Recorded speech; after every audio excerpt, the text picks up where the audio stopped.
네, 할렐루야. 참 좋으신 하나님을 찬양합니다. 네, 오늘은 생생하게 타오르는 사랑의 불꽃, 이제 8번째 시간이네요. 예, 우리가 이렇게 어떤 사랑의 메시지를 가지고 점점 더 이렇게 주님과의 깊은 이 사랑이 무엇인가를 알게 되는 것이 참으로 달콤한 것입니다. 그래서 오늘도 이제 8번째 시간으로서 사랑의 메시지를 전하도록 하겠습니다. 우리 그리스도인은 우연이 없습니다. 우리가 가는 길은 하나님이 정하신 그 영광에 이르는 로정인 것이고, 그래서 이것이 우리에게 각자마다 다 달려갈 길을 사실은 하나님이 정해주셨다는 이 사실을 성경은 이야기하고 있는 겁니다. 그러니까 여러분이 그냥 살아온 것 같지만 거기에는 놀라운 하나님의 손길이 있다는 사실을 반드시 알아야 될 것입니다. 근데 이제 이 길이 어떤 길이냐면 그렇게 세상 사람처럼 넓은 길이 아니에요. 이렇게 좁은 길로서 그 어떤 이 사랑의 지금 메시지를 전하고 있는데, 사랑의 산의 정상에 오르기 위해서는 어떻게 되겠습니까? 우리가 여행하는 것이기 때문에 여행의 어떤 철로 역정의 그 조건을 우리는 갖춰야 된다는 그런 이야기인 것이죠. 이제 그래서 제가 계속 얘기하는 게 바로 이제 그 십자가의 길이라고 얘기를 하고 있는데, 이걸 뭘로 표현했느냐 하면 비운다, 이렇게 무의 길로서 표현한 것을 계속해서 지금 메시지를 전해드린 것입니다. 근데 이건 왜 그러냐고 하면 궁극적으로는 여러분에게 최고의 복을 주시기 위한 거예요. 왜냐? 나쁜 것을 다 비우고 버리면 하나님이 최고로 좋은 것을 주시고 무엇보다도 하나님 자신으로 채워주신다는 사실을 아시길 바랍니다. 그래서 우리는 이 목적과 이 소망을 가지고 앞으로 여행을 하고 있다는 사실을 알 수가 있는 것입니다. 그래서 우리는 잘 비우고 버리는 것이 복이에요. 왜냐? 그래야 최고의 복을 받기 때문인 것입니다. 그래서 자기를 버린다는 것은 이 원어로는 이 포기한다는 그 뜻을 가지고 있는데요. 우리가 항상 얘기하는 것처럼 우리가 자아를 포기하고 항상 나에 대해서 나를 부인하며 아니오라고 되풀이하는 삶이다. 자기를 부인하는 삶이다. 이렇게 말씀을 드릴 수가 있겠습니다. 그래서 성경은 그러죠. 누구든지 나를 따라오려거든 자기를 부인하고 날마다 자기 십자가를 지고 혼생명인 자아를 이뤄야 된다. 이렇게 얘기하잖아요. 그렇죠? 예. 그러면 마지막 답은 어디에 있는 것입니까? 최고의 하나님의 생명을 얻게 된다는 얘기예요. 그러니까 항상 마지막 결과가 좋잖아요. 그래서 반드시 이러한 조건이 있기 때문에 이러한 조건이 이제 순종한다면 최고의 생명이 우리에게 주어진다는 사실을 알 수가 있습니다. 그래서 왜냐하면 우리는 오염된 타락한 자기를 부정하면서 어디까지 가는 길이에요? 그 갈멜산의 정상에까지 이르는 것이 신앙의 생활이다. 이렇게 이야기를 할 수가 있겠습니다. 그래서 우리가 바로 그 가장 좋은 완덕을 향해 나아가기 위해서는 버려야 할 것들이 여러 가지가 있습니다. 그래서 오늘은 이 전체적인 내용을 그 몇 가지로 압축을 해서 간단히 한번 말씀을 드릴까 생각합니다. 이것을 이제 아까 뭐라고 그랬어요? 버려라, 비워라 그러지 않습니까? 이것을 이제 그 나다라고 이제 얘기를 하고 있는데, 이 첫 번째 것이 누가복음 14장 33절에 보면 이렇게 얘기합니다. 누구든지 이처럼 자기 소유를 버리지 않는 사람은 내 제자가 될 수 없다. 이렇게까지 이야기를 하고 있어요. 그 자기의 모든 소유를 다 버리라고 얘기를 하고 있죠. 그렇습니다.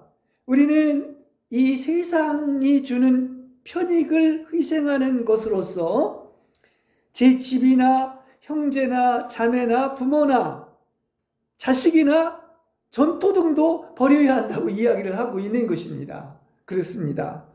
근데 이제 이것은 모든 것을 버리고 예수님을 따랐던 제자들에게 한 말이지만은 영적으로 본다고 하면 이거 누구한테도 하는 말이에요? 바로 우리한테 하는 말이다 이야기를 할 수가 있습니다. 그러니까 이러한 세상의 모든 소유로부터 여러분은 어떻다는 것입니까? 떠나야 한다는 거야. 예, 그것이 하나님의 명령인 것이죠. 그래서 우리는 무엇이든지 세상에 뿌리를 받고 세상에 집착해서는 안 됩니다. 세상 것을 다 놓아야 하는 거예요. 왜냐하면 이러한 집착은 영혼에게 그렇게 연이어서 일어날 악의 원인이 되기 때문에, 그 악의 근원이 다 뭐냐? 이게 다 그 어떤 세상에 대한 집착과 탐욕에서 일어나는 것을 알 수 있죠. 심지어는 뭐 돈을 사랑하는 것이 일만하게 근원이라고 한 것처럼 세상을 사랑해서 이렇게 세상이 혼란하고 어지럽다는 사실을 알 수가 있습니다. 그래서 소유욕은 영혼을 쉴 새 없이 이렇게 괴롭히고 영의 눈을 어둡게 하고 정결함을 더럽히고 마침내 나의 힘을 빼앗아 가는 거예요. 여러분, 이게 마귀의 가장 그 여러분에게 역사하는 하나의 그 어떤 도구라고 이야기를 할 수가 있는데요. 우리의 많은 어떤 괴롭힘과 고통들이 뭐 때문에 일어나는지 아십니까? 욕심에서 일어나는 거야. 그죠? 소유욕에서 가지를 못해서 그런 것을 알 수가 있습니다. 네. 그게 이제 성경에서 가르쳐주는 우리에게 진리인 것이죠. 사람은 태어나서 어떻게 하면 다 가지려고 이렇게 얘기를 하고 있는데 성경은 정반대로 얘기해요. 정말 자유롭고 행복하길 원한다면 세상에 집착을 버리고 소유를 내려놓으라고 얘기합니다. 근데 그것도 하나님이 분명하시기 때문에 그렇게 얘기하신 거예요. 왜냐? 가장 좋은 것을 주시기 위한 것이다 이야기를 할 수 있습니다. 이렇게 본다고 하면 우리는 부함과 지의와 자녀와 친척과 아름다움과 또 은사와 재능까지도 어떤 것입니까? 이런 것에 대한 의지에서 다 떠나야 하는 것이 신앙생활이다 이야기를 할 수 있습니다. 그러면 인간적으로 볼 때는 그렇게 살려고 하지 않겠죠. 그러나 우리 아는 사람은 안단 말이에요. 가장 좋은 것으로 가는 길이기 때문에 그렇다는 사실을 알 수가 있는 것입니다. 그래서 성경은 이런 것들에 마음을 두지 않고 집착하지 않음으로써 그야말로 지금 제가 첫째 물을 선언하기를 가리키는 거예요. 이런 것을 정말 벗어나면 진리가 너희를 자유케 하는 것처럼 여러분 진정 자유와 해방을 얻을 줄로 믿습니다. 이게 성경에서 얘기해 주는 진리인 거죠. 예, 그렇습니다.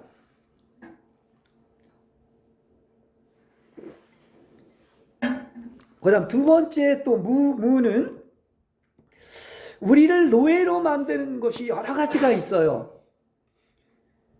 여기에서도 빠져나가야 하는데 이것은 아까 이제 모든 소유에 대해서 얘기했지만 내면에서 벗어버려야 될 것이 있는데 이게 바로 뭐냐?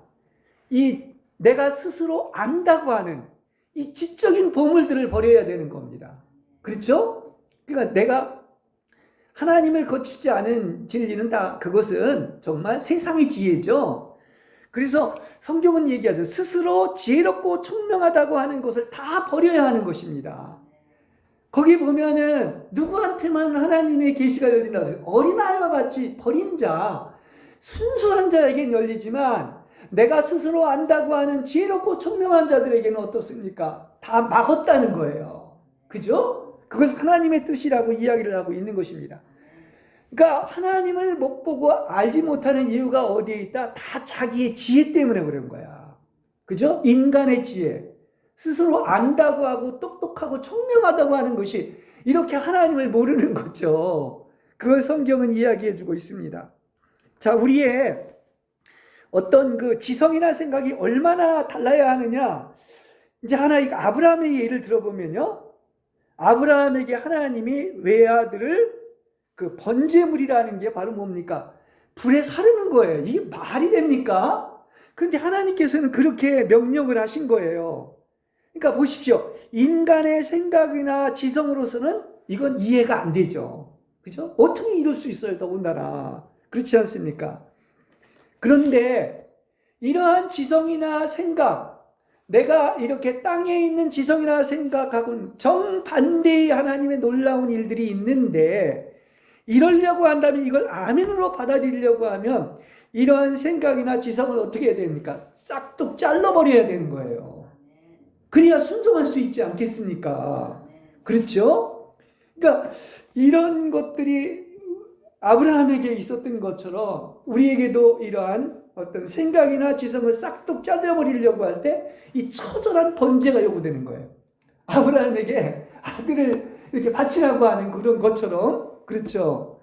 그러니까 이게 아브라함의 입장에서 보면 이 자녀를 불살른다고 하는 것이, 더군다나 그것도 가장 사랑하는 외아들을, 이건 충격적인 것으로서 인간의 생각이나 지성이나 관념으로 볼 땐 이거 공포와 전율인 거예요. 그렇죠? 네, 그렇게 볼 수가 있습니다. 근데 여기에서 제가 이제 이 말씀을 드리는 이유 중에 하나는, 우리의 이런 천연적인 지성이나 생각은 항상 그 근본에 들어가 보면은 아주 교만하다는 얘기예요. 자만심을 품고 있다는 것을 우리는 언제나 발견할 줄 알아야 되겠습니다. 예. 우리가 앞으로 나아가려고 하면은 그러한 스스로 지혜와 총명하다고 하는 이런 지성과 생각을 완전히 버려야 되는 것입니다. 그게 바로 뭐예요? 앞에서 얘기했지만은 믿음의 세계로 들어가려면 어떻게 돼요? 이성 혹은 지성에 다 비워지게 되고 무가돼야 된다고 하는 게 여기에 있는 거예요. 그렇죠? 그걸 알 수가 있습니다. 정말 믿음이 거기서 생기는 거예요. 그러니까 우리는 심지어는 자신의 희망조차도 기꺼이 하나님께 내어드리고, 그 다음에 아무것도 원하지 않을 정도가 되고 주님이 전부가 되는 것이 바로 하나님께 이르는 길이다 얘기를 할 수가 있습니다. 하나님께 이르는 길은 나의 어떤 지성, 어떤 생각, 그리고 내가 무엇을 원하는 것조차도 다 어떤 것입니까? 원하지 않을 정도가 됐을 때, 이게 이제 전부가 되면 놀랍게도 뭡니까? 전부인 하나님께 이르는 길이 된다는 이런 얘기인 거예요. 굉장히 역설적이지 않습니까? 성경은 정말 하나님이 축복을 주시기 위한 얘기인 것입니다. 엄청난 지혜가 여기엔 보물이 숨겨져 있다 이야기를 할 수가 있는 거예요. 성경대로 해보세요. 복을 안 받을 수가 없습니다. 그렇지 않습니까? 그렇죠? 그래서 그런 말들이 있어요. 가서 내 의지를 팔아가지고 가난한 이들에게 회사하라. 또 온갖 자기의 생각을 다 끊어버려라 하는 것인데, 이게 바로 지성의 희생인 거야. 지성을 비우는 거야. 무슨 얘기인지 아시겠죠? 여러분, 많은 것들이 생각을 못 끊어서 그런 거예요. 생각을 끊으시기 바랍니다. 내 생각, 그렇죠? 땅에 속한 어떤 나의 생각을 끊으면 정말 진정한 자유가 온다는 사실이에요. 그렇죠? 예. 그러므로 하나님께 나아가기 위해서는 지성과 의지를 깨끗이 비우고, 또 다른 말로 한다면은 자신의 생각, 다시 말하면 자신의 관념이나 기분을 완전히 비우시길 바랍니다. 그래서 신앙생활은 다 비우는 거야. 옛 것을 비우는 거야. 나를 비우는 거야. 그러면 거기에 놀랍게도 어떤 놀라운 일이 생기는 것. 최고로 행복하고 하나님으로 채워지기 위해서 이렇게 하라는 얘기인 것입니다. 그렇죠? 복 주기 위한 거예요. 누가복음 18장 23절에 보면 뭐라고 하느냐면, 부자가 하나님의 나라에 들어가는 것이 낙타가 바늘기 구멍을 통과하는 것보다 더 어렵다 이렇게 얘기하고 있습니다. 근데 이것의 영적인 의미는 물질적인 것만 얘기하는 게 아니죠. 그죠? 그 무슨 얘기냐? 이 내 안에 그 어떤 옛 것으로 가득 차 있는 어떤 영과 마음조차도 완전히 비워야 되는 거예요. 가난한 자가 복이 있는 겁니다. 그래야 다 깨끗이 청소가 되고 정화가 되고 하나님으로 채워지기 때문에 그런 것을 알 수가 있는 것입니다. 그렇죠?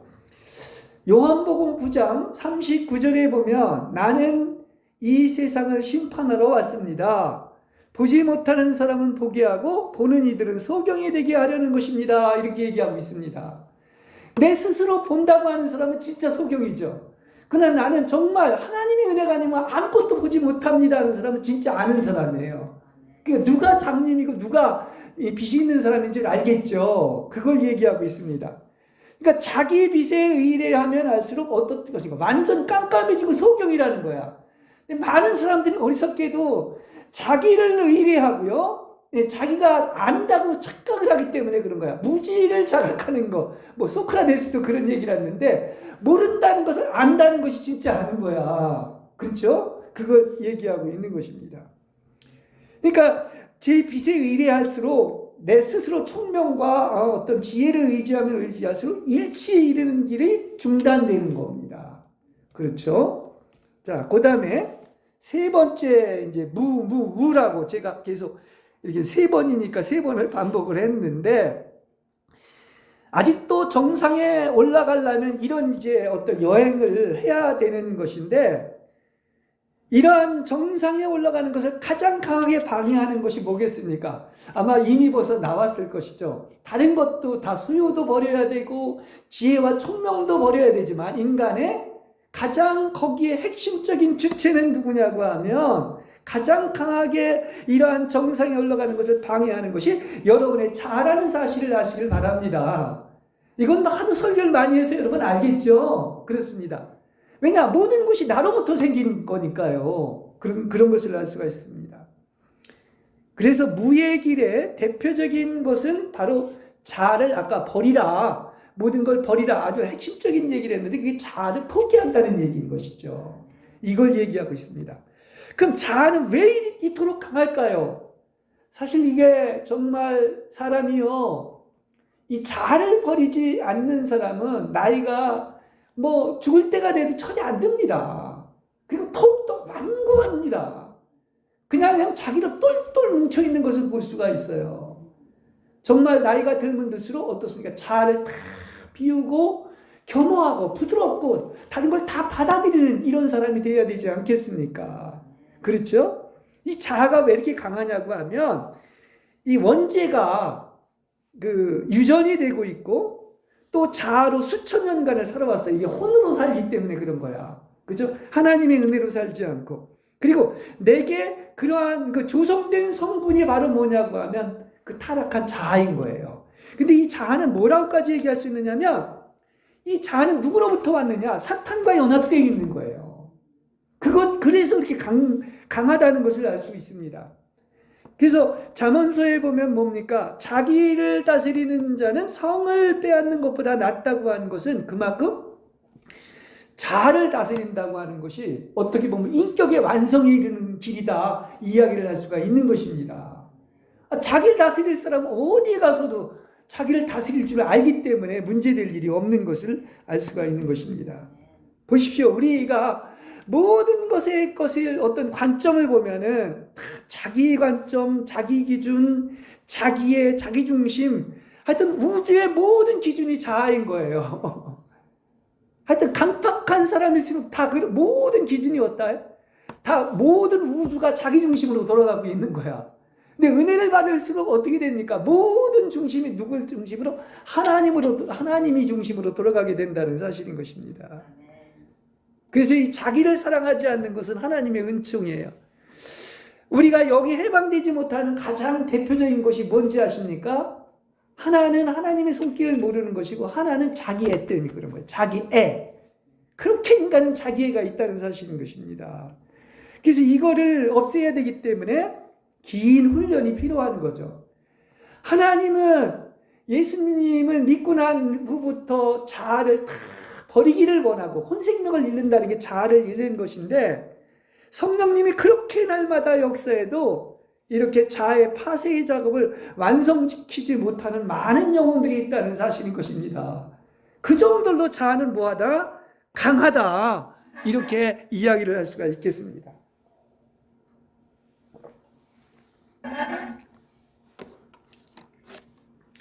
자, 완덕이라는 것은요.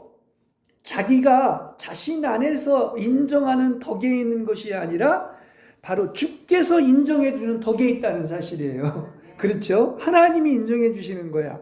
그러니까 우리가 자신의 덕을 보고 만족한다면 오히려 갈멜산으로 가는 것이 아니라 뒷걸음질 치는 것이다. 이야기를 할 수가 있습니다. 그렇죠? 자, 또 더 나아가서 아까 세 번 무라고 그랬는데 계속 결론은 바로 뭐냐면 이게 바로 이제 자기 포기인 것인데요. 하여튼 우리 인간은 하여튼 자랑하기를 좋아하고 인정받기를 좋아합니다.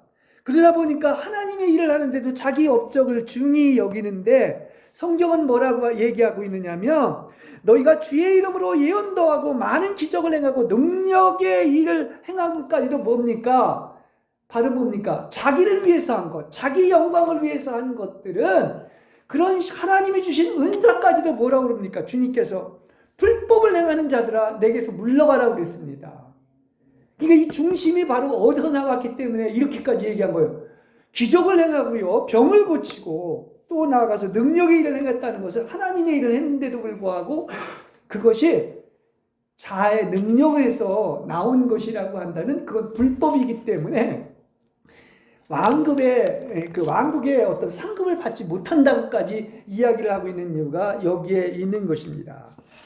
그러니까 우리가 보십시오. 지금 비운다, 케노시스라고 이제 헬라어로 이렇게 얘기를 하고 이건 십자가의 길인데 온갖 것을 다 버렸다 할지라도 뭐가 제일 마지막은 자기 자신을 버리지 않으면 이제까지 버린 것은 아무 소용이 없다고 얘기를 할 수가 있는 거예요.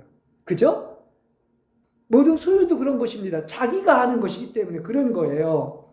그래서 자기의 부모, 처자를 미워하는 것만으로는 모자라고 뭐까지 해야 된다? 자신의 생명까지도 미워해야 하는 것입니다. 제가 그 전에 그랬죠? 육체에서 일어나는 죄들은 어느 순간에 끊어질 수 있지만은 날마다 자기를 부인하고 십자가를 지는 것은 죽을 때까지 하는 것이다. 이렇게 완성될 때까지 하는 것이다. 이렇게 얘기할 수 있습니다. 참 자신의 혼생명을 잃을 정도까지 십자가에 못 박힌 사람, 이게 이제 성경에서는 완성된 사람이라고 얘기를 할 수가 있는 건데 참 숫자가 드문 것 같아요. 그죠? 나 자신을 봐도 내가 그렇습니다. 이게 또 이렇게 내가 십자가에 못 박힌 것 같지만 어느새 또 내 자아가 살아나는 것을 이렇게 볼 수가 있는 것입니다. 그래서 그리스도가 이렇게 자기를 비우시고 종의 형체를 띠고 오셔서 죽기까지 복종한 것처럼 우리도 자기를 비우는 이 엄청난 일이 일어나야 되는 거예요. 그래서 이렇게 우리를 밀어붙이는 곳이 어디냐면 최고의 포기인 자아 포기인 것입니다. 그렇습니다. 그래서 우리는 우선은 눈에 보이는 것들, 사물과 피조물과 육체의 욕끊기와 세상의 모든 것을 부인하면서 이런 것에서 빠져나와야 되고 또 나아가서는 자신을 버림으로써 자신에게서 떠날 수가 있는데 이게 바로 거룩한 미움으로 자신을 미워하는 거예요. 자기 애가 아니라 자기 옛 창조에 속한 자기를 미워하는 거죠. 그래야 완전히 세뇌가 되는 겁니다. 새로운 창조물이 된다 얘기를 할 수가 있는 것입니다. 네. 근데 이걸 얘기를 안 할 수가 없죠. 왜? 십자가가 이 일이니까. 그죠? 예. 그래서 자야말로 이렇게도 얘기를 할 수 있어요. 아홉 개의 머리를 가진 짐승의 마지막 머리다. 머리도 참 많네요. 그죠? 이런 괴물이 있네요. 그런데 그게 나라는 거야. 9개의 머리를 가진 짐승의 마지막 머리에서 앞서 하나씩 자른 것들이 있을 거란 말입니다. 그죠? 예. 왜 그 가나안 땅에 들어가서도 그 처리해야 될 7족속에 있는 것처럼 하나하나를 다 잘랐는데도 불구하고 이렇게 뭡니까? 마지막으로 단호의 자아를 잘라버리지 않으면 앞서 잘랐던 머리가 되살아난다는 거야. 그죠? 예, 이런 의미가 있는 거야. 그러니까 앞서 것을 다 잘랐음에도 불구하고 자아가 있으면 앞서 것이 다시 살아나는가요? 이렇게도 설명을 할 수가 있는 것입니다. 그 자아가 참 하여튼 괴물은 괴물인 것 같아요. 그죠? 예. 자아는 가장 신심이 깊은 영혼 안에서도 일어나게 되고 다른 불순한 것들을 섞어 놓을 수 있는 교묘한 술책을 가지고 있는 거예요. 신앙이 깊어졌다고 해도 이거 자랑을 할 수가 없는 거야. 자아가 또 다시 살아날 수가 있다는 것을 이야기해주고 있는 것입니다. 그래서 자아는 영성 생활의 각 시기마다 용케도 변장을 하고 개상한 모습으로 나타난다는 사실을 아시기를 바랍니다. 이게 자기의 실체를 정확히 아는 거야. 이게 자아인 거야. 우린 맨날 십자가의 팥에 자아 죽어야 된다, 비워야 된다 이런 얘기를 하고 있지만 죽었습니까? 아닙니다. 또 교묘하게 살아난다는 것을 이걸 알아야 됩니다. 말은 할 수가 있지만 아니라니까요. 그걸 우리가 알아야 되는 거예요. 그렇죠? 특히 막 고난당하고 어려울 때가 아니라 뭐 좀 잘 된다 싶고 영적인 내가 높은 단계에 이르렀다고 생각할수록 이게 저 속 깊은 곳에서 이렇게 영적 교만이 스물스물 싹 터오른다는 사실을 아시길 바랍니다. 하나님 없는 것은 절대로 모든 인간은 다 여기에 속하는 거야. 그걸 우리는 알아야 되는 겁니다. 그렇죠? 그래서 내가 한 일과 내 자신에 대해서 자만하게 된다는 거예요. 뭔가 좀 잘 나가면 그새 그렇게 될 수밖에 없는 겁니다. 그래서 정말 최고의 덕이 뭐냐? 교만이 죽고 겸손한 것인데 교만은 죽지 않았습니다. 또 다시 언제나 살아난다는 것, 그분의 은총에 의지하지 않으면 언제나 살아난다는 사실을 아시길 바랍니다. 그렇죠? 네. 그러므로 이 교만의 주의에는 또 이렇게도 얘기할 수 있어요. 이 나무를 베면 늙은 둥치가 있는데 거기에서 이렇게 눈이 나오듯이 말입니다. 7가지의 재의 뿌리에 새싹이 나온다고 하는 사실을 아시기를 바랍니다. 나무 보면 그렇잖아요. 나무를 잘랐는데 그 옆에서 많은 순들이 나오지 않습니까? 그게 자와 비슷하다. 이렇게도 이야기를 할 수가 있는 것입니다. 그렇죠? 예. 그래서 이렇게 자아를 부인하고 이렇게 십자가에 못 박히는 것은 놀랍게도 어떤 축복이 임하느냐고 하면은 결국 그것이 왜 사는 길이고 정말로 이 영광에 이르는 도정에서 가장 아름다운 길이냐고 하면은 죽는 자는 죽음으로 가지 않고 생명으로 인도하는 사실을 아시길 바랍니다. 정반대잖아요. 그죠? 죽고자 하는 자는 살게 되고요. 살고자 하는 자는 죽는 거야. 그러니까 자아가 죽으면 정상의 길에 완덕에 오르는 것이고 자아를 어떻게든지 살리려고 하면은 어떻습니까? 패망에 지는 길이 돼버리는 거야. 그걸 성경은 우리한테 이야기해 주고 있습니다. 그러니까 여러분은 완전한 자, 완덕에 이른 자가 되고자 한다면 역시 주님의 본을 따라야죠. 근데 주님이 어떻게 살았는가 하는 건 너무나 잘 알 겁니다. 갈보리의 십자가에까지 갔고 또 그야말로 어디까지 갔습니까? 무덤까지 나아가야 되는 거야. 완전 죽어야 되는 거야. 그죠? 예. 그래야 이렇게 부활의 놀라운 경지에 이른다는 사실을 아시기를 바랍니다. 예. 예.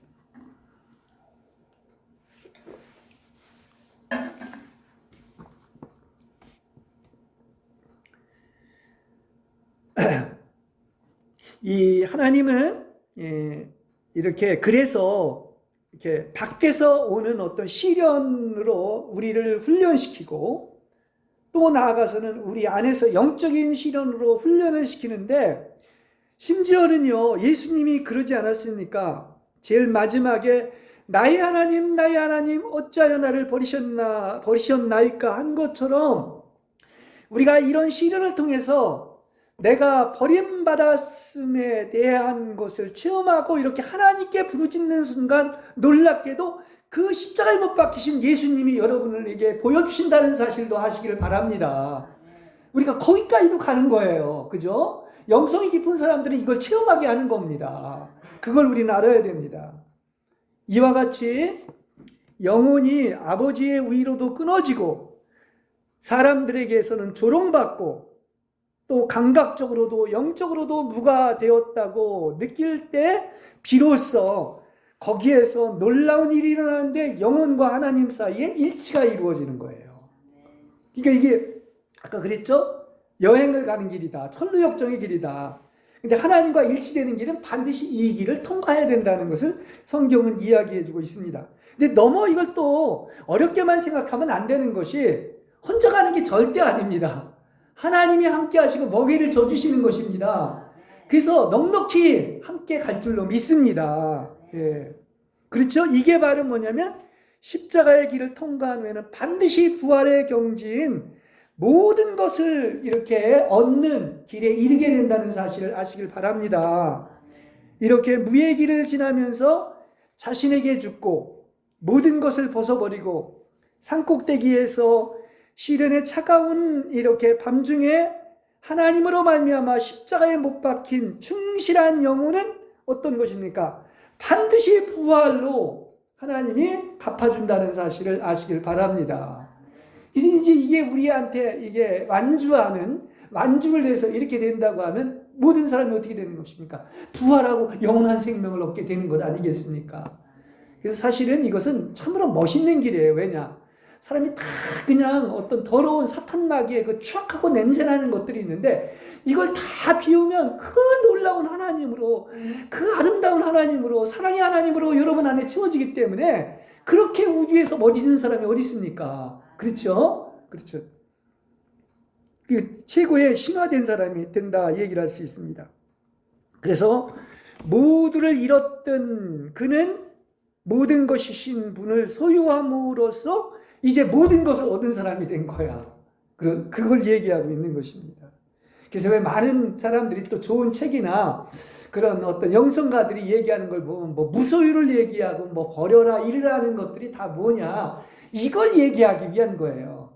근데 이제 불교는 아쉽게도 그냥 뭐 비우는 것은 많이 얘기를 하고 무소유를 얘기하지만 핵심을 얘기를 안 하기 때문에 문제가 있는 겁니다. 그렇죠? 비우는 건 뭐예요? 가장 좋은 것을 채우는 거야. 그렇죠? 근데 기독교는 바로 이걸 얘기해주고 있는 겁니다. 그것도 누굴 채우는 거야? 다른 게 아니에요. 어떤 눈에 보이는 물질이나 좋은 어떤 그 보화가 아니라 바로 하나님으로 채우는 거예요. 이걸 얘기해주고 있는 것입니다. 자, 세 번째 노래 이제 앞에 거 많이 이제 지났지만 이어서 노래를 합니다. 뭐라고 그러냐면 신부가 어둡고 눈이 멀었던 그런 때를 얘기하고 있습니다. 눈이 볼 수 없다는 것은 하나는 어둡기 때문에 못 보는 것이고요. 다른 하나는 장님이기 때문에 못 보는 것입니다. 아까도 얘기했잖아요. 그죠? 예, 본다고 하는 자는 볼 수 없고 보지 못한다고 하는 자는 본다고 이렇게 얘기한 것처럼 예전에는 우린 장님이었었어요. 모두 다. 그죠? 근데 점점 더 밝아지고 새로운 세계를 우리가 알아가고 있지 않습니까? 그죠? 여러분 성경을 읽을 때나 메시지를 들을 때나 은혜를 받고 나면 이렇게 엄청난 놀라운 빛의 세계가 있다는 것을 알게 되죠. 그러니까 점점 더 성경에서 장님이 이제 안 되는 거죠. 예. 그런데 하나님은 뭐라고 그랬죠? 빛입니다. 하나님 빛인 거야. 빛이 있으면 어둠은 다 사라지잖아요. 이건 소경이 아닌 거죠. 그리고 또 하나님은 우리 영혼의 목적이십니다. 그래서 이 빛이 영혼에게 비춰주지 않을 때는 제 아무리 여러분이 탁월한 시력을 가지고 있다 할지라도 항상 캄캄한 거야. 그 세상은 캄캄한 거야. 어두운 거야. 그렇죠? 그 답답함이 얼마나인지 모릅니다. 흑암이 깊음 위에 있는 그 답답함이고요. 황량하고 황폐하고. 근데 많은 영혼들이 뭐 세상에 물질만 갖고 행복하다고 생각하는데요. 실제 그 마음 안으로 들어가면 황폐하고 어두운 거야. 소경인 거야. 아무것도 모르는 거야. 그걸 우리는 알아야 되겠습니다. 그래서 영혼이 제 상태에 있거나 이 다른 것들에 대한 이 욕망, 다시 말하면 욕구에 사로잡혀 있을 때는 다 그들은 뭐라고 얘기할 수 있어요? 영적으로 볼 때 눈이 먼 자들이다 이야기를 할 수가 있는 거예요.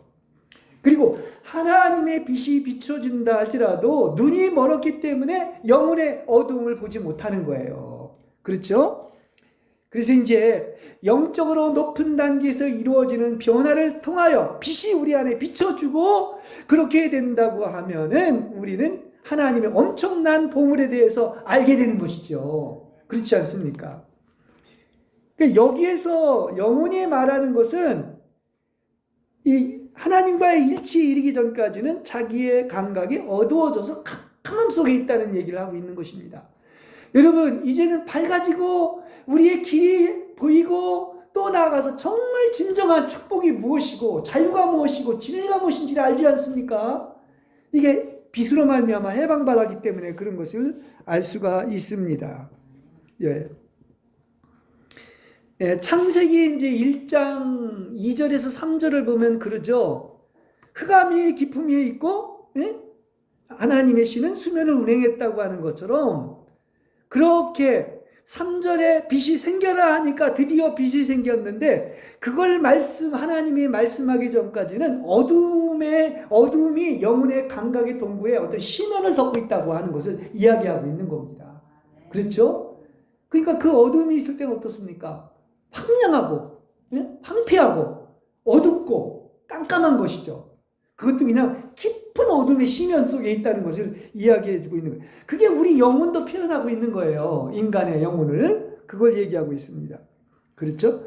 그래서 빛이신 하나님께서 비춰주시지 않을 때에는 우리는 영적인 세계나 초자연적인 것에 대해서는 완전히 엄청난 암흑인 거예요. 그걸 알 수 있습니다. 참 사람이 어떤 길에 대해서도 그렇지만 정말 모르면 답답하잖아요. 그죠? 예. 앞길에 대해서 한참도 모를 때 얼마나 답답합니까? 그런 걸 알 수가 있는 것이죠. 그래서 거룩한 빛을 향하여 눈을 들 수가 없고 영혼의 생각에도 이게 포착이 되지 않는 겁니다. 영적인 것이기 때문에. 이제껏 보지도 못했던 것이기 때문이고 그것이 무엇인지도 모르기 때문에 그런 거예요. 그래서 초자연적인 것을 탐낼 수도 없고 흑암만을 탐낼 뿐인데 단지 암흑의 인도를 받으면서 다른 암흑으로 전진할 뿐이에요. 그래서 영원히 캄캄함 속에서 흑암 속에서 지내는 것입니다. 예. 이게 누구를 얘기하냐면 많은 빛이 없는 하나님을 모르는 사람들, 영혼들, 심지어 하나님을 믿어도 캄캄 속에 있는 소경들을 얘기해, 종교인들을 얘기하고 있는 것입니다. 그렇죠? 다윗이 이제 시편 19편 2절에서 이런 얘기를 합니다. 낮은 낮에게 말을 건네고 밤은 밤에게 지식을 전하네라고 이렇게 얘기했는데 이건 무슨 얘기냐면 빛은 빛에게 말을 전하고요. 흑암은 흑암을 전하면서 흑암은 흑암으로밖에 인도할 수 없다는 얘기야. 그죠? 예, 그걸 얘기하는 것입니다. 그래서 시면을 부르듯이 빛의 시면은 또 다른 빛의 시면을 부르고 암흑의 시면은 또 다른 암흑의 시면을 부른다는 사실을 아시기를 바랍니다. 예, 그렇습니다. 이렇게 본다고 하면 여러분들은 참 복받은 자죠. 왜냐? 진리를 알지니 진리가 여러분을 자유케 한 겁니다. 또 여러분에게 빛이 임했습니다. 그래서 이 놀라운 세계가 보이는 거예요. 그렇죠? 이게 얼마나 대단한 축복인 줄 아십니까? 영원히 깜깜한 그 흑암 속에 있다가 지옥에 들어가는 사람들이 얼마나 많아요. 근데 여러분은 예수님을 믿었잖아요. 빛이 여러분 안에 들어왔잖아요. 그리고 진정한 행복이 뭐고 자유가 뭐고 축복이 뭐고 하늘나라에 들어가는 것이 뭔지를 알고 있지 않습니까? 이게 얼마나 큰 복이에요. 이거보다 큰 복이 어디 있습니까? 사실은 따지고 보면. 그렇죠. 세상의 모든 걸 다 가졌어도 지옥 가면 그거는 정말 불쌍한 것 아니겠습니까? 네. 그래서 이렇게 전에 이 영혼에게 주셨던 은총의 빛으로 말미암아 영혼의 영이 지니고 있는 시면의 눈을 비추었고 그래서 거룩한 빛으로 우리는 영적인 눈이 뜨게 되었고 하나님 안에서 영혼의 거룩한 변화라고 하는 은총의 또 다른 시면을 불렀습니다. 점점 더 시면을 부르고 점점 더 하나님을 알게 되고 그래서 하나님을 아는 것이 이렇게 좋은 것일 뿐만 아니라 하나님과 점점 더 일치되어 가는 것입니다. 이게 신앙생활인 거예요. 그렇죠? 그래서 감각의 눈은 밝아지고 하나님 마음에 들게 되며 이것을 우리는 하나님의 빛과 영혼의 빛이 하나 되었다고 하는 거예요. 그렇죠? 우리 안에 하나님의 빛이 비칩니다. 들어왔습니다. 그래서 점점 더 빛이 증가가 돼가지고 중천에 광명한 해가 비치는 것처럼 최고의 빛에 이르러가지고 하나님의 빛과 우리의 빛이 어떻다? 완전히 일치가 돼버리는 겁니다. 이게 얼마나 좋은 상태인 것입니까? 이렇다면. 그죠? 우리가 전에는 영혼이 다른 것에 맛을 들이고 있었던 만큼 눈이 멀었어요. 그리고 다른 것이 가려있기 때문에 하나님이 보이질 않았던 것입니다. 그렇죠?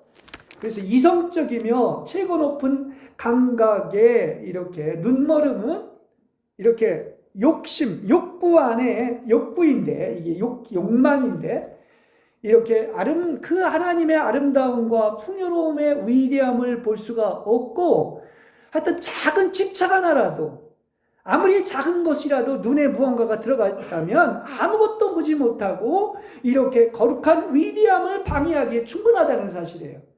작은 그 먼지 티끌 하나가 그렇게 방해를 하는 것처럼 작은 애착 하나가 하나님을 못 보게 하고 이렇게 거룩함을 방해한다는 사실을 아시기를 바랍니다.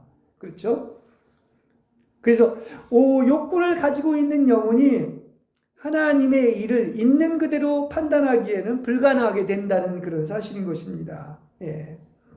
그러니까 여러분, 이 세상의 욕구와 만족을 온전히 밖으로 내던져버리는 여러분들이 되시기를 바랍니다. 그렇습니다. 그래서 영적인 사람이 되면 어떻다는 것인가? 모든 것을 판단하지만 다른 사람한테 판단을 받지 않는 거야. 그렇죠? 그걸 알 수가 있습니다. 예. 그래서 이렇게 감각적인 욕구와 만족은 높은 단계에 있는 일에 대한 깨달음을 방해를 하고, 이렇게 솟구치는 인간의 욕망은 순수한 영을 이렇게 훼손한다는 사실을 언제나 기억하시길 바랍니다. 그러니까 눈이 단일하면 하나님을 본다고 하는 것처럼 우리가 깨끗이 정화가 되면 보지 말라고 해도 하나님이 보이는 거예요. 근데 거기에 덕지덕지 더러운 것들이 가득 끼어 있기 때문에 창문에 뭐가 그냥 다 끼어 있으면 그 찬란한 햇빛이 안 보이는 거와 마찬가지 이치다, 이렇게 이야기를 할 수가 있겠습니다. 그렇죠? 그래서 우리는 이제는 하나님과의 거룩한 일치를 통하여 빛을 받았고 밝아졌을 뿐만이 아니라 밝게 비추는 빛과 같이 되었다는 사실을 아시기를 바랍니다. 여러분, 나 자신을 스스로 볼 수가 있는 거예요. 내 안에는 얼마나 빛으로 가득 차 있습니까? 이 사람의 어떤 그 심리 상태를 얘기를 하면서 그것을 빛으로 표현을 했는데요. 예를 들어 가지고 뭐 어떤 살인이나 어떤 죄나 아니면 무슨 뭐 어둠이나 절망 같은 것은 아주 어둡습니다. 근데 예를 들어서 뭐 사랑이나 믿음이라든지 깨달음이나 이런 것들은 아주 밝은 것을 알 수가 있어요. 당연히 위의 것은 밝습니다. 아래 것은, 사탄의 것은 어둡습니다. 그럼 우리에게 어두운 것은 사탄이 이렇게 끼어 있다는 얘기인 것이고, 밝다는 것은 하나님으로 가득 차 있다는 얘기인 것을 얘기를 하고 있는 거죠. 그렇습니다. 그러니까 우리가 왜 사랑이나 깨달음이나 이런 좋은 것들을 얘기하고 있습니까? 그 밝으니까요. 빛으로 가득 차는 것입니다, 여러분에게. 그걸 얘기해 주고 있는 거예요. 자, 이제 마지막으로 신부가 말합니다. 이제 셋째 노래의 마지막인데요. 기묘한 우아함으로 연인에게 빛과 열을 같이 주네, 이런 말을 하고 있습니다. 이제 이걸 다른 말로 표현한다면 황홀한 고움과 함께 빛과 열을 님이신 그리스도께 드립니다, 이렇게 얘기하고 있습니다.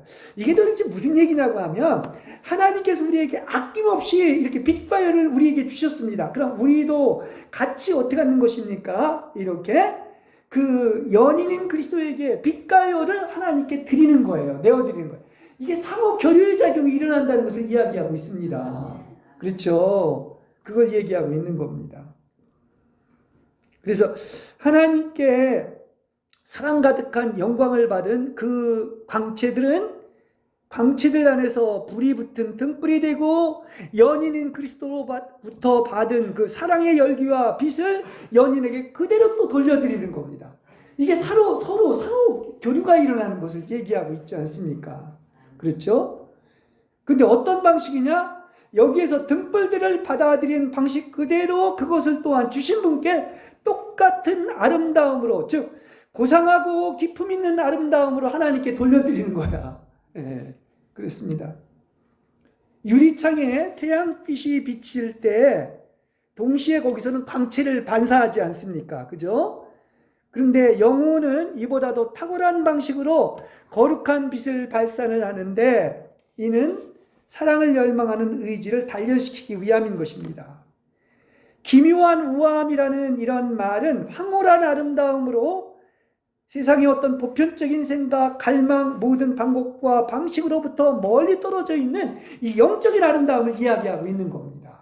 자, 그럼 이건 무슨 얘기냐고 하면, 예를 들어서 지성이 하나님의 거룩한 지혜를 받아들이는 그런 아름다움에 따라서 하나님의 지성과 하나가 되는 것입니다. 그래서 영혼도 이 고상하고 기품이 있는 아름다움으로 또 하나님이 주신 지혜를 하나님께 돌려드리는데, 이것이 하나님이 주신 방식대로 그대로 돌려드리는 거야. 예. 이건 이제 교통이라고도 얘기할 수가 있겠죠. 예. 또 의지가, 아까 지성을 얘기했지만, 부드러움과 결합되어 있는 아름다움에 따라서 고상하고 기품이 있는 아름다움과 함께 영혼이 하나님 안에서 같은 부드러움을 또한 하나님께 드리는 거예요. 그렇죠? 예. 또 하나님은 그것을 받으시는 것이 아니라 도로 영혼에게 다시 주십니다. 그렇습니다. 그래서 영혼이 고상하고 기품이 있는 아름다움에 따라서 하나님의 위대함을 깨닫고 그 위대함에 일치되어 있으면서 빛을 비추고 사랑의 열기를 뿜어내는 거죠. 이게 상호작용 속에서 하나님과 신랑과 신부의 관계에서 일어나는 것을 이야기하고 있습니다. 그리고 그 힘과 우왕과 정의와 같은 속성들의 이런 우왕과 원칙에 따라서 영혼은 즐거워하면서 자기 영혼 그리스도로부터 받은 바로 그 빛과 열기를 또 그리스도께 돌려드린다는 이런 영적인 의미예요. 그러니까 영혼이 하나님과 같은 것이 되어 있으면서 영혼은 분명한 방식으로 참여를 통해서 하나님이 돼가는 거예요. 점점 더. 왜냐? 계속 주고받으니까 어떻게 되는 것입니까? 하나가 되는 거 아닙니까? 안다는 게 뭐예요? 동침했다고 얘기하지 않습니까? 하나님과 계속 주고받고 그 하나님으로 온 놀라운 은총과 모든 사랑의 열기들을 또다시 하나님께 드리고 또 받고 계속 공급받으니까 이러한 놀라운 일이 일어나서 어떻게 된다는 얘기인 것입니까? 이렇게 하나님처럼 된다는 사실인 것이죠. 예, 그렇습니다. 그래서 비록 새하늘과 새 땅에서처럼 완벽하게 된 것은 아닐지라도 지금 앞에서 말한 것처럼 그 앞에서 그런 얘기를 했죠. 하나님의 그늘이 된 것이다. 이렇게 얘기를 할 수가 있는 거죠. 예, 그늘이 드리운 거예요. 즉 하나님의 아름다움의 특성과 모습에 따라서 영혼도 하나님과 같이 아름답게 될 것이고 또 하나님의 용기의 모습에 따라서 영혼도 용기가 될 것이며 하나님의 지혜의 모습에 따라서 영혼도 지혜가 될 것입니다. 용기도 지혜도 사랑도 뭡니까? 아름다움도 하나님과 일치가 되는 거죠. 그게 하나님의 지혜, 하나님의 용기 이렇게 이야기를 할 수가 있는 거예요. 그렇습니다. 이해가 되시죠? 네, 그렇습니다. 그리고 한 걸음 더 나아가서 그늘이 된다고 하는 것은 영혼이 하나님의 그늘이 되면서 하나님 안에서 하나님을 위해서 무엇을 하게 되는데 하나님께서 당신 자신을 위하여 영혼 안에서 하신 것과 똑같은 방식으로 한다는 사실이에요.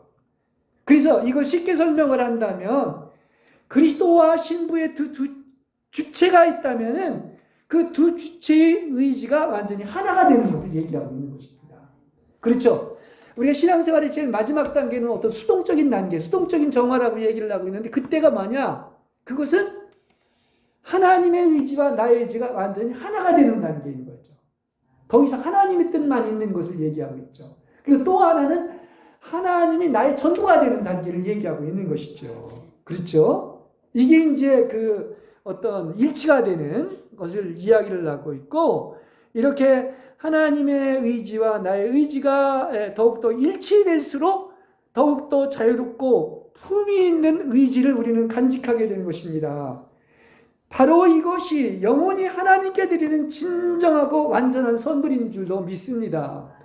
더 이상 내가 원하는 것은 없고 오직 모든 것은 하나님이 원하는 대로 하나님의 뜻대로 되는 거예요.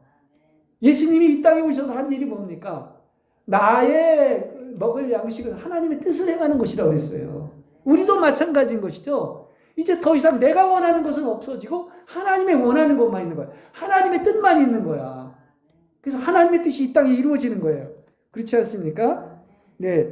이때의 영혼은 하나님께서 진정으로 나의 하나님이 되심을 보게 될 뿐만 아니라 하나님께서 당신 자신을 주셨던 그 은총을 통하여 비로소 하나님의 아들의 자격을 영을 얻게 되고 상속권과 소유권을 가지면서 하나님을 소유하게 된다는 사실을 아시기를 바랍니다.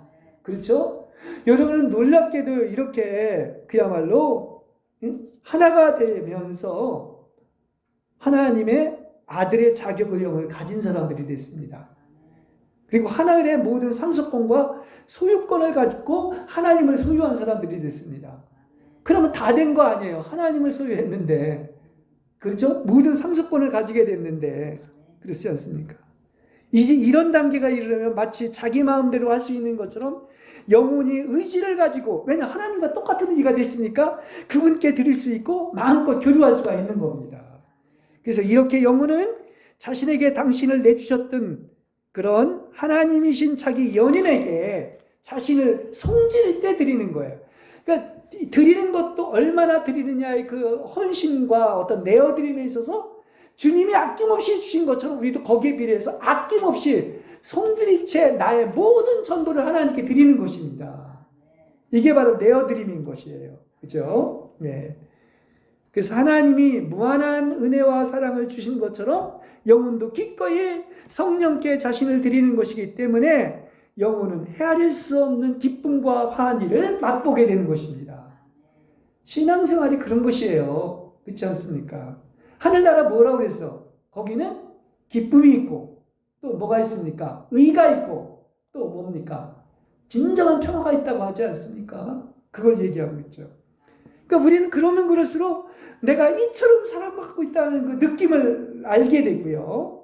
또 영혼도 하나님에게 꼭 맞는, 하나님 마음에 꼭 드는 자신의 것을 모두 다 하나님께 드리고 있음을 보게 되는 겁니다. 그렇죠. 나의 어떤 거기에 사심이나 이익이 들어가지는 않는 거야. 하나님의 마음에 꼭 드리는 거, 이것을 드리는 거죠. 왜 향유옥합을 부은 그 마리아처럼 말입니다. 그렇죠. 그걸 알 수가 있어요. 그래서 하나님께서 자신에게 주셨던 모든 것을 완전하게 하나님께 드리는데, 이렇게 하나님께서는 영혼의 선물로 말미암아 홀딱 반하신다는 사실이에요. 여러분에게. 그죠? 여러분, 하나님이 정말 기뻐하시는 그런 홀딱 반하는 그러한 여러분들이 되시길 바랍니다. 그 막달다 마리아나 그 뭡니까? 그 베다니의 마리아처럼 하나님이 얼마나 기뻐하셨어요. 그 선물을 보시고서. 예. 그래서 하나님은 영혼을 기꺼이 받아주시는데 마치 영혼 자신을 하나님께 드리는 것처럼 여러분을 받아주신다는 사실을 아시기를 바랍니다.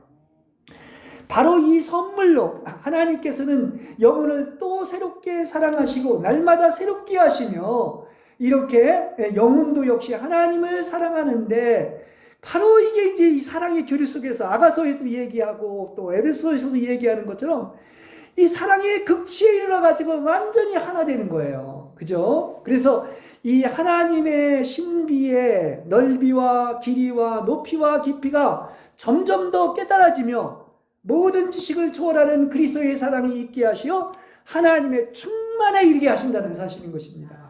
여러분, 할 수만 있거든 아가서를 추구하시고 아가서 참 외우면 좋을 것 같습니다. 예. 거기에 이 사랑을 얘기해 주고 있는 거야. 어디에서도 얘기하지 못하는 그 세상에 어떤 불의의 명작이 있어도 이 사랑을 견딜 수가 없는 거예요. 가장 중요한 거예요. 이 아가페의 그 사랑, 아가서에 나와 있는 그 사랑, 정말 그건 신성하고 아름다운 사랑입니다. 위대한 사랑입니다. 그걸 아가서에서 얘기해 주고 있는 거예요. 이렇게 하나님과 영혼 사이에 실제로 이 생활이 무슨 생활입니까? 바로 혼인 생활이 혼인 생활의 단계에 있는 것이고 거기에는 한없는 내어줌이 있고 일치가 있는 것입니다. 그래서 이렇게 거룩한 본질이라는 둘 사이의 보물들을 한쪽에서 다른 쪽으로 다른 쪽에서 한쪽으로 계속 내어준다는 의미로 이것을 쉽게 설명하면 신부의 것은 다 신랑의 것이고 신랑의 것은 다 신부의 것입니다. 그렇죠? 네. 구분이 없는 거야 이제는. 똑같이 소유한 것입니다. 예수님하고 아버지의 관계가 이렇다고 얘기하지 않습니까? 그런 것처럼 우리와 주님의 관계도 이렇게 되는 거예요. 그러니까 한쪽에서 다른 쪽으로 계속 건네주면서 자유스럽게 함께 소유를 하는 겁니다. 그러니까 막 넘치는 이 사랑, 그 4차원의 사랑을 계속 서로가 공급하는 것을 이야기하고 있는 것이죠. 여러분, 그러한 사랑, 그런 신성한 사랑을 주님과 나누시길 바랍니다. 그렇죠? 예. 이것은 영혼에겐 뭡니까? 대단한 기쁨이고 만족스러움입니다. 황홀함입니다. 왜 그 결혼 생활에서 그 행복감을 얘기할 때 황홀감이라고 이렇게 얘기하고 있는 것처럼 그분과의 사랑에 있어서 어떻습니까? 그 하나 됐을 때, 그 끊임없이 사랑을 내어드릴 때 이 그 행복은 그야말로 주는 자가 복이 있다고 하는 것처럼 대단한 기쁨이고 만족스러움이 있다는 사실을 아시길 바랍니다. 그렇죠. 사랑하는데 행복하지 않을 수가 없잖아요. 하물며 주님과의 사랑에서는 말할 것도 없죠. 그러니까 영혼이 자신보다 더 가치 있는 것을 이렇게 하나님께 드린다는 것을 본다는 것은 또 영혼에게도 바로 거룩한 빛과 거룩한 열기가 주어진다는 사실을 아시길 바랍니다. 네. 이렇게 기묘한 아름다운 열기와 함께 빛을 이렇게 자기 연인에게 드리는데, 이렇게 열기와 빛을 함께 드린다는 것은 바로 이것이 영혼도 아버지와 아들과 성령의 교통이 이루어진다는 것이고, 이것은 바로 영혼 안에 있는 사랑의 빛과 열기다. 그래서 그렇게 얘기를 한 겁니다. 예, 사랑의 빛과 열기라는 얘기를 한 것입니다. 그렇죠. 그래서 영혼이 이렇게 자신을 완전히 하나님께 내어드린다. 이 내어드린다는 것은 굉장히 두 천사가 있는데도 하나는 믿음이고 하나는 내어드리는 거야. 그와 같이 내어드림이 중요한 것인데, 이걸 짧게 설명한다면 영혼이 하나님께 대한 애정과 지성의 일치가 만들어낸 그 환희의 분명한 영상을 즐기게 되고요. 또 하나님의 대단한 은혜에 대한 의미와 감사로 넘쳐 흐르고, 또 이렇게 하나님의 먼저 내어주심이 이루어지고 영혼도 하나님께 성들이째 내어드리는 겁니다. 계속 내어드리는 거예요, 서로가. 그렇지 않습니까? 하나님이 얼마나 우리를 성들이째 내어드렸습니까? 자기 생명까지도, 목숨까지도, 피 한 방울까지도 내어드리지 않았습니까? 우리도 하나님께 그만큼 내어드리는 거예요. 무슨 얘기인지 아시겠죠? 그렇습니다.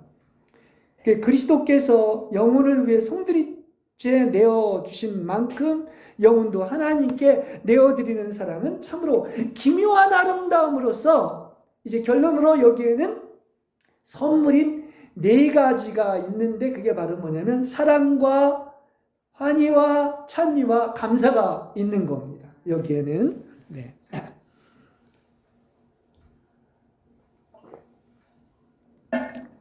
그래서 우리 신앙인은 이 사랑 속에서 하나님과의 교류에서 표현되는 그 모습이 있는데, 그게 바로 뭐냐면 지금도 얘기했듯이 사랑과 환희와 찬미와 감사가 반드시 있는 겁니다. 그렇죠? 네. 이제 첫 번째 사랑에 대해서, 이렇게 사랑에는 근본적인 그 우아함이 세 가지가 있습니다. 근데 이 간단히 설명할 수밖에 없어요. 첫째는 아름다움은, 첫 번째 사랑의 아름다움은요, 영혼이 하나님을 사랑하는데 자기 스스로가 아니라 하나님을 통해서 사랑을 하는 거야. 예. 이 말의 뜻은 뭐냐고 하면, 예수님께서 아버지가 나를 사랑하신 그 아가페 사랑이 누구 안에 있게 하는 거냐면 바로 우리들 안에 있게 하는 거예요. 그리고 예수님도 우리 안에 지금 있게 하는 것이죠.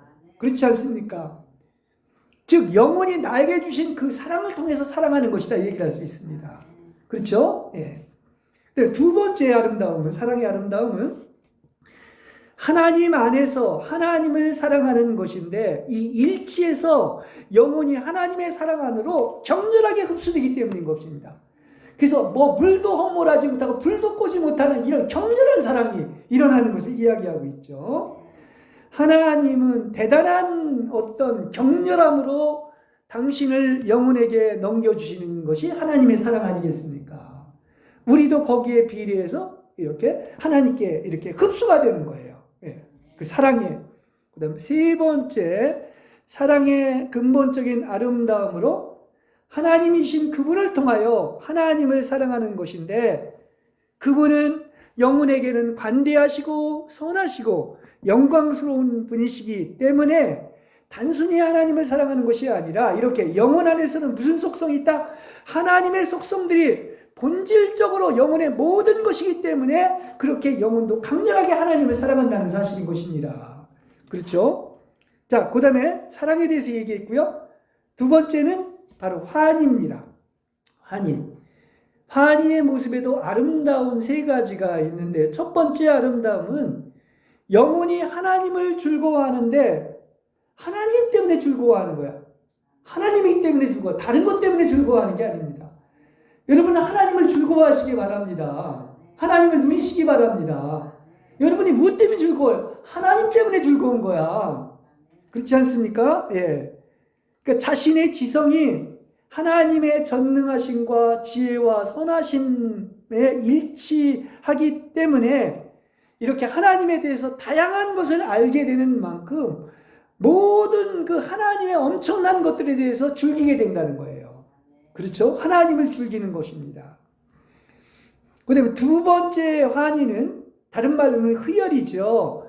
이러한 희열의 아름다움은 피조물에 의한 다른 섞임이 있는 것이 아니라 오직 하나님 안에서 질서 있고 풍요롭게 즐기는 것을 이야기하고 있는 것입니다.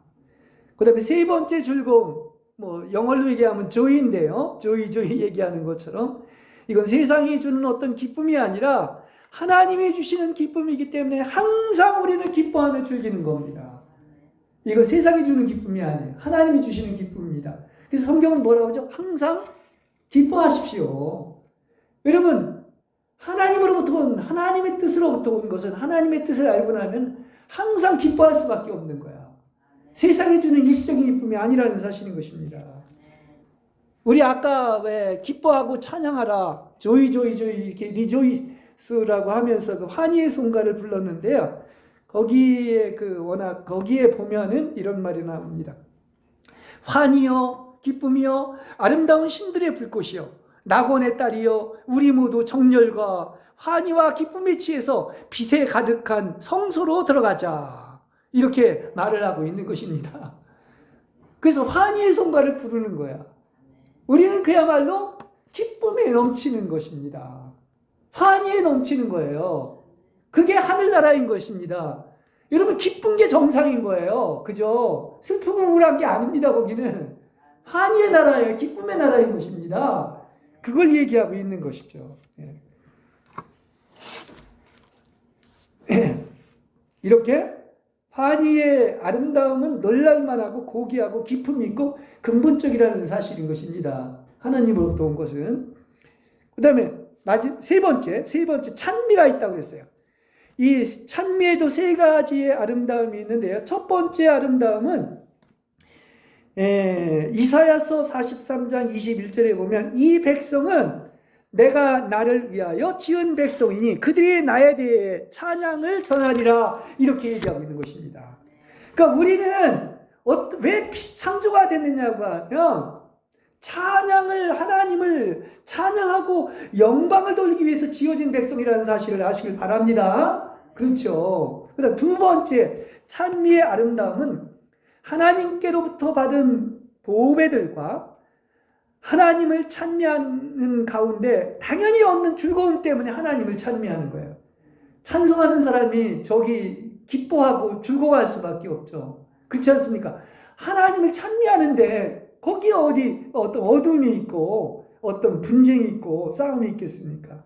그걸 얘기하고 있는 것이죠. 그렇죠? 네.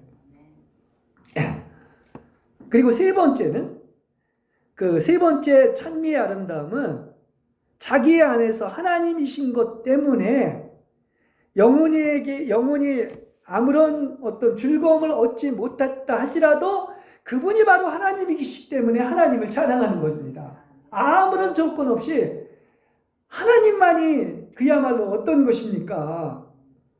모든 것을 지으시고 유일한 하나님이고 우리가 몰라도 그분은 영원히 신실하시고 유일한 믿음의 대상으로서 상상 이상으로 좋은 거예요. 그래 하나님이기 때문에 그래서 찬미하는 것이다 얘기를 할 수 있습니다. 그 다음 마지막 감사죠.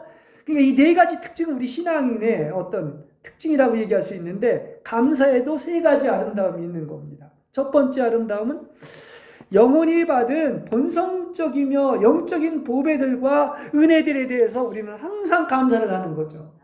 그렇습니다.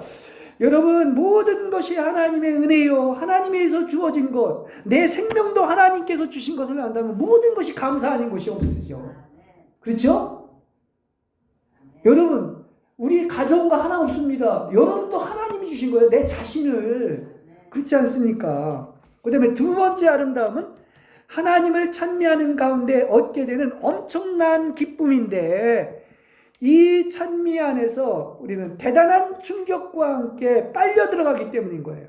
그 놀라운 세계로 빨려 들어가기 때문에 우리는 감사하는 것입니다. 그 다음에 세 번째 아름다움은, 감사의 아름다움은 계속 반복하는 얘기지만 오직 그분만이 유일하신 하나님이기 때문에 이렇게 하는 찬양인데, 그 찬양이 매우 강렬하고 신나는 일이기 때문인 것입니다. 날마다 찬양하는 여러분 되시길 바랍니다. 기뻐하고 감사하라, 찬양하라, 기도하라. 이게 하나님의 명령 아닙니까? 그게 하나님의 뜻이란 얘기예요. 하나님의 뜻을 알면 그렇게 되는 거야. 그러니까 그분의 뜻과 하나님을 진실로 한다면 모든 일에 감사할 것밖에 없는 줄로 믿습니다. 이렇게 이 하나님과 일치되는 우아함, 즉 고상하고 기품 있는 아름다움은 첫째 뭐라고 그랬죠? 사랑. 두 번째 환희. 세 번째 찬미. 그리고 네 번째 감사의 모습으로 여러분에게 표현될 줄로 믿습니다.